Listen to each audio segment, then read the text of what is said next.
In the manufacturing process of making the tabletops, often, but not always, the tabletop will not be smooth to the touch. If you own a finishing sander, put a 180 grit sandpaper on your sander. Go over your tabletop until it's smooth to the touch. While you are cutting, the project will be able to turn easier with less resistance. The back legs of your scroll saw should be higher than the front legs.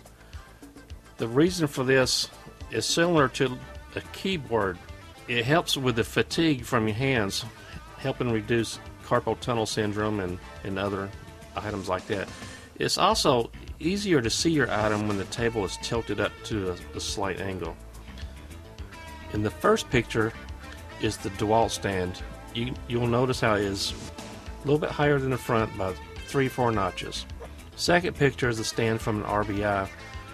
RBI sells leg extensions. Pretty good item to invest in if you have the RBI. The accessory shown here is a mag light. It has a round bulb in it with a magnifier in the middle. This mag light makes it much easier to see your project as you're cutting, especially when you're cutting smaller items or smaller fret lines. You can find these mag lights at many hobby stores such as Joann's and Michael's. Also, companies such as RBI, Judy Gill Roberts sells a version. Woodcraft sell these. These are easily found. Great investment for your scroll saw. I would recommend you getting one of these. The last thing that I would like to introduce to you today is the foot switch. The foot switch eliminates the need to reach up to the saw and turn it on or off during use. If you notice in the picture, there is a plug-in where you would plug in your saw electrical cord into this foot switch, and then the foot switch plugs into the wall.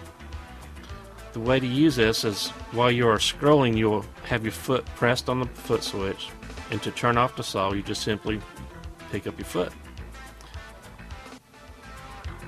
If you'd like to purchase one of these foot switches, I have them on the Scroll Saw store page at a very reasonable price, which includes shipping.